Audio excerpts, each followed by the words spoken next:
اللہ تبارک و تعالیٰ نے عاد اور سمود کا ذکر فرمایا، ذرا غور سے سنیے گا.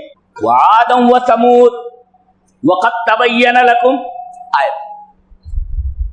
جانتے ہیں یہ لوگ خاص طور سے عاد سمود یہ اتنی طاقتور قوم تھی کہ یہ پہاڑوں سے گھر تراش لیا کرتے، بڑے بڑے خوبصورت مکانات بناتے تھے.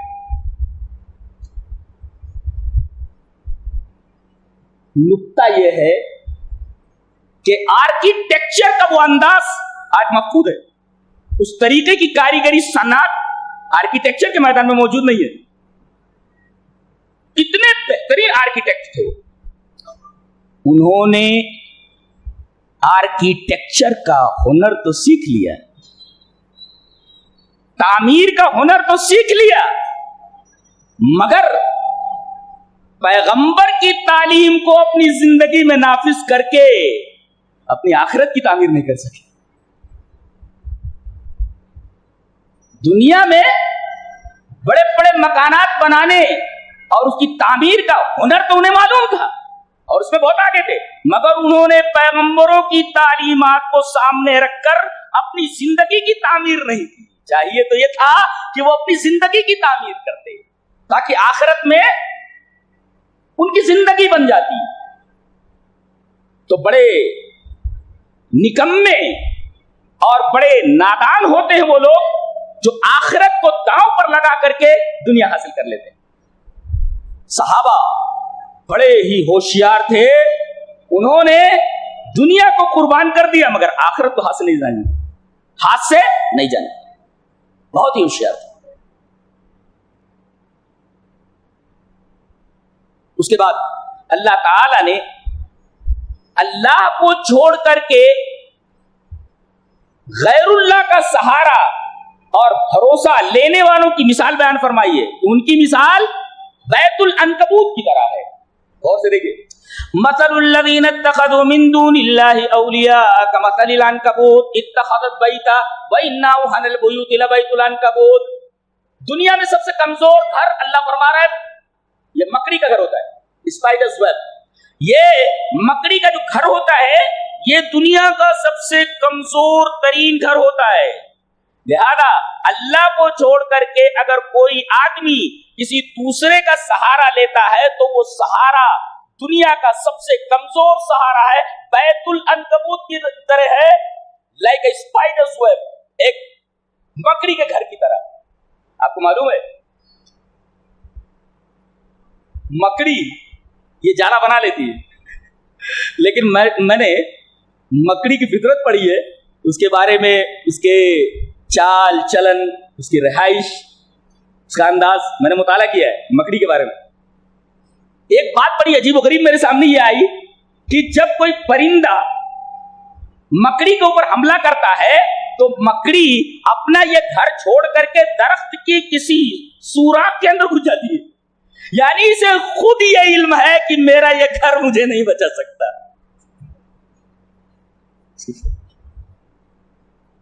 مکڑی کا یہ مزاج ہے کہ جب بھی اس کے اوپر کوئی حملہ آور ہوتا ہے وہ اپنے گھر میں ہوتی ہے.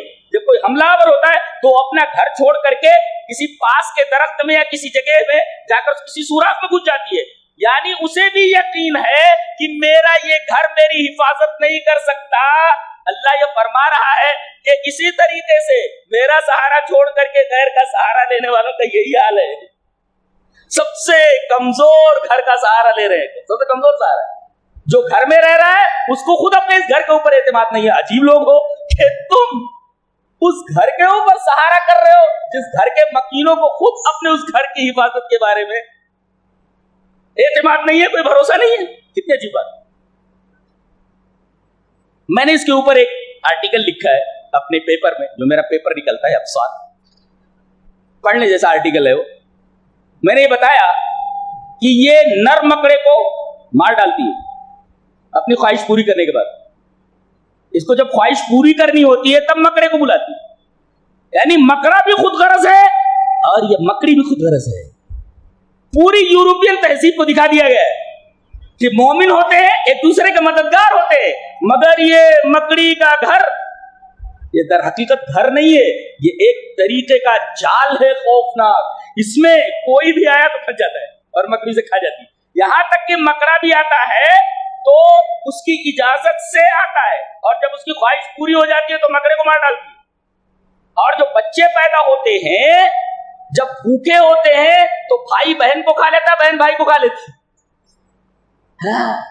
یہ پوری یورپین تہذیب کا ایک نقشہ بیان کر دیا گیا ہے. غور کرو کہ کتنی جاندار مثال ہے. یہ مثال خود بتاتی ہے کہ اس کلام کا متکلم کم سے کم نبی امی جناب محمد رسول اللہ صلی اللہ علیہ وسلم تو نہیں ہے، یہ اللہ تبارک و تعالیٰ کا کلام ہے. اتنی جاندار اور اتنی شاندار مثال اور اتنی دور رس مثال اللہ تبارک و تعالیٰ ہی کی ذات دے سکتے. اس کے بعد آگے یہ بیان کیا جا رہا ہے کہ 3 چیزیں ملا لو. یہ تینوں چیزیں ملانے کے بعد ایک نسخہ بنتا ہے. اگر یہ تینوں چیزیں ملا کر کے نسخہ بنا لیے اور اپنے پاس رکھ لیے تو دعوت دین کا کام تمہارے لیے آسان ہو جائے گا. اس لیے کہ یہ کام اتنا آسان نہیں ہے. یہاں تو دوسرے لوگ دخل اندازی کرتے ہی رہتے، اپنے لوگ بھی دخل اندازی کرتے رہتے، تو یہ کام اتنا آسان نہیں ہے. تو یہ نسخہ لے لو. پہلا نسخہ ہے اتل ما اوحی الیک من الکتاب، قرآن حکیم کو مضبوطی سے پکڑ لو پہلے. دوسرے واقم الصلاۃ، نماز کو قائم کرو.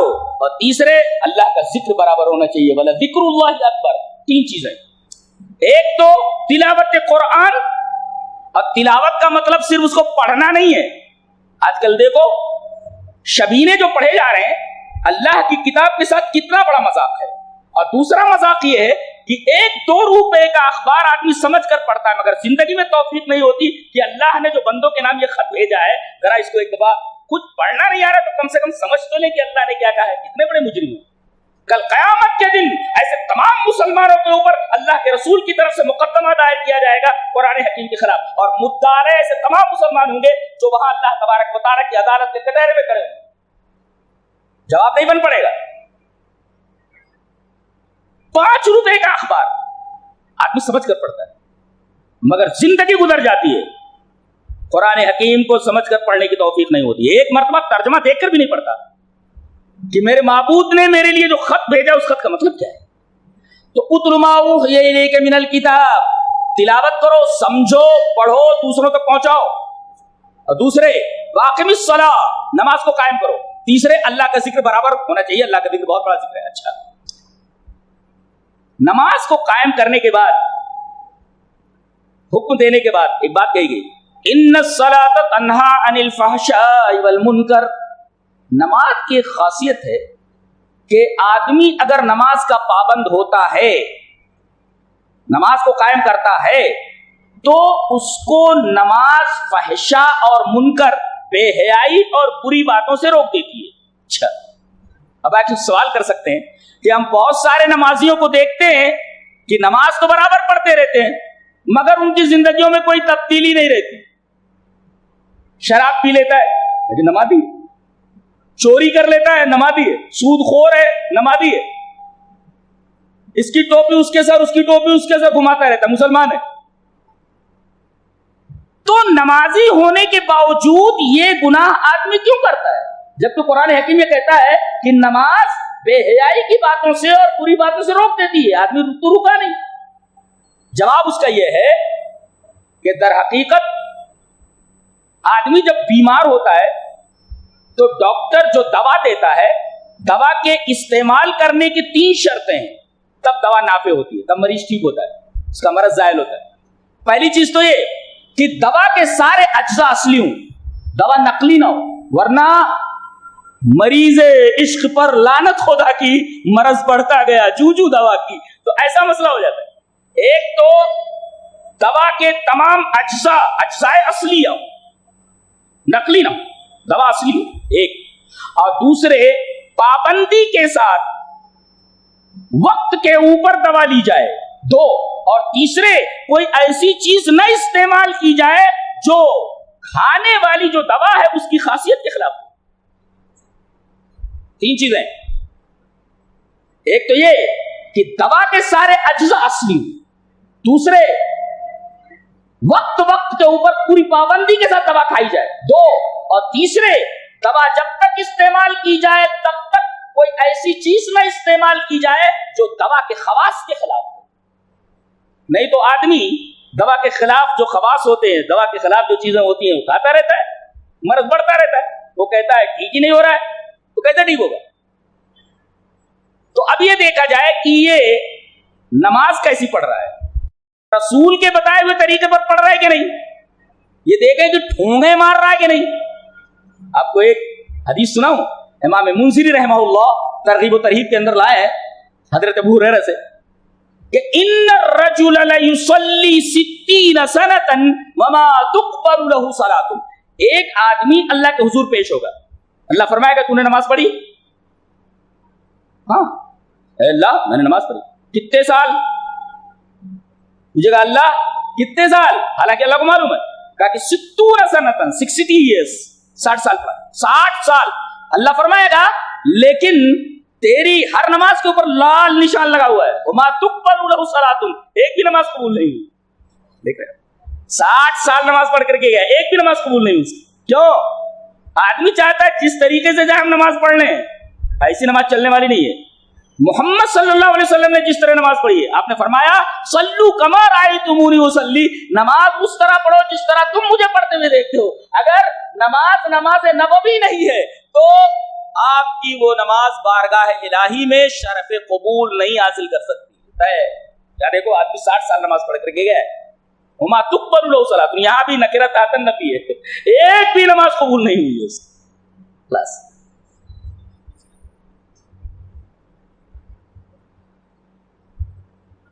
تو یہ نماز کی خصوصیت.